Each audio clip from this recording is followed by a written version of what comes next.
même d'essayer de rationaliser qu'est-ce que ça veut dire si on sort maintenant des anciens symboles grecs. Et si quelqu'un peut m'indiquer où il y a peut-être des éphémérides préliminaires sur Sedna, je serai très heureux de le recevoir. Oui. Merci. Mais moi, je ne le sais pas. Vous avez des éphémérides sur Sedna? Oui. Je voudrais bien le connaître. Oui.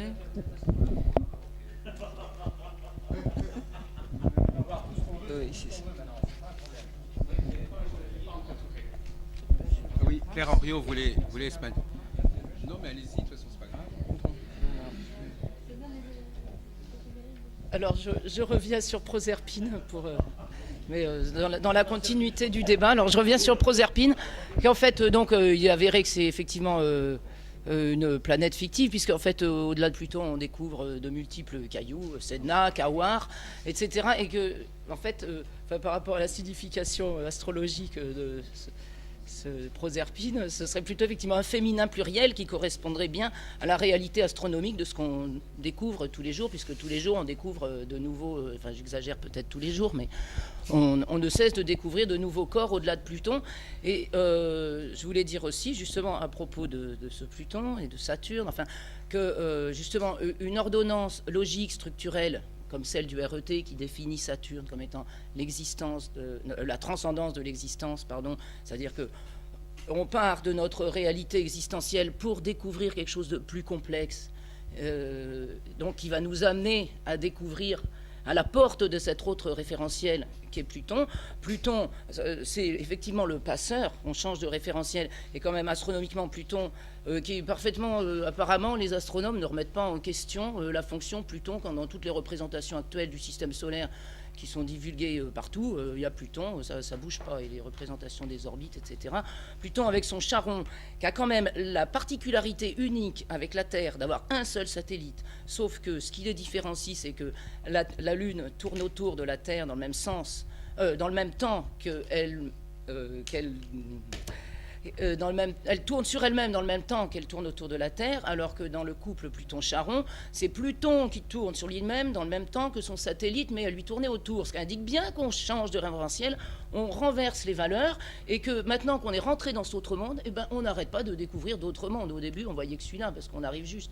Et maintenant, on en voit de plus en plus. Et cette notion de Proserpine, moi, ça me fait vraiment penser à un féminin pluriel, qui est vraiment l'inverse de notre masculin singulier dominant. Ça, je trouve ça... Bébé vous répondre.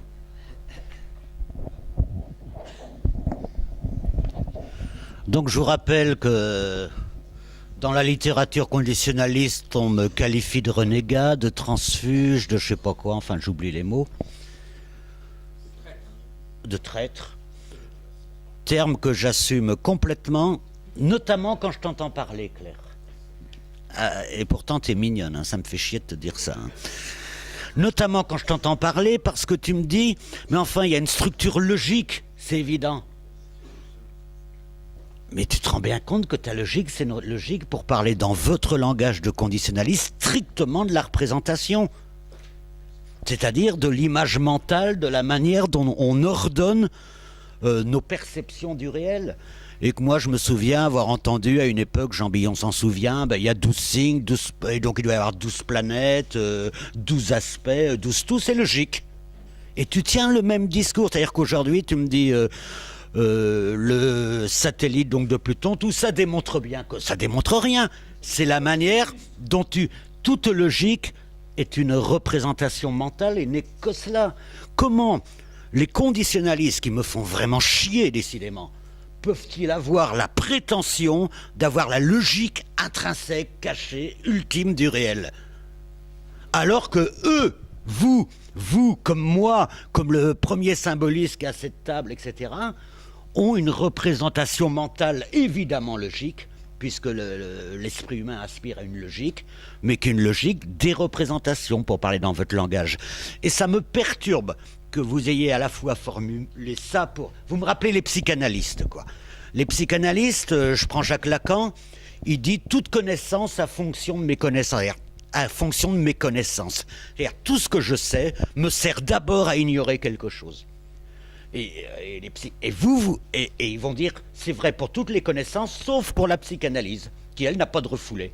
Et vous faites la même chose. Vous dites, toute représentation est partielle, toute représentation n'est qu'un artifice de l'esprit, un interfac, sauf la nôtre. Nous, avec le RET, mon vieux, on a touché le cœur du réel. On le tient, on l'a découvert, comme dirait Jacques Albrun.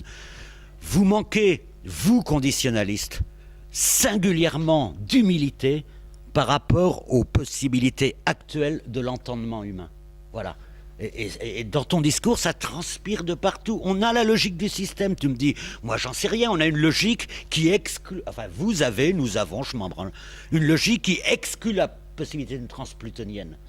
Tant et si bien... Mais complètement. Mais la logique d'une tranche plutonienne, c'est le féminin pluriel. C'est pas une, c'est plusieurs. C'est beaucoup, une innombrable. Ok. C'est ça, tout simplement. Donc... Pardon ?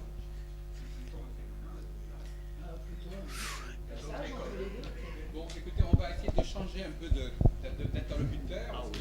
Oui, parce que moi j'aimerais bien que quelqu'un me parle de l'espace. Ah, l'espace. Je n'ai pas répondu à la question de... Non, c'est que tu étais intervenu, Jacques. Est-ce que tu comprends la question? Oui.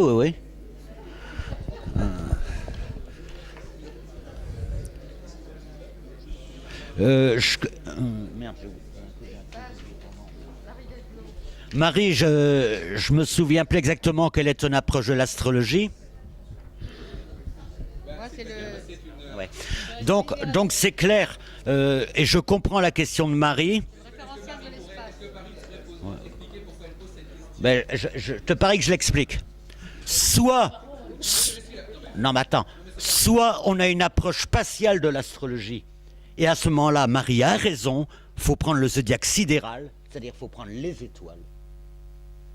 Soit on a une approche du zodiaque, on va dire. On va simplifier, on va garder que le zodiaque pour l'instant. Il est évident que le bélier, quand on le définit à partir du point vernal, les 30 premiers degrés de l'écliptique, etc., il est évident que ça n'a pas de signification spatiale. Il est évident que cette zone de l'espace n'a pas de signification particulière.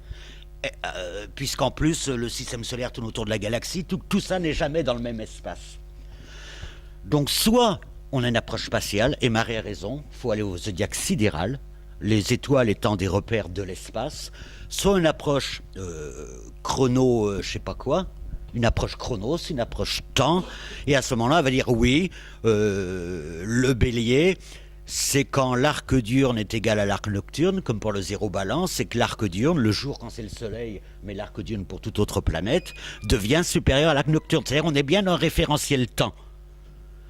Donc je ne peux pas trancher, moi. Moi, je ne crois pas à l'espace, je ne crois pas à l'approche spatiale parce que je n'y crois pas. J'ai même pas travaillé ça. Mais le débat est là. Si vous avez une astrologie spatiale, c'est-à-dire si vous croyez que 30 degrés ont une signification particulière en tant que zone de l'espace, il faut aller au zodiaque sidéral. Je vois pas pourquoi il faut les séparer, mais enfin, s'il y a quelqu'un qui a levé la main là-bas.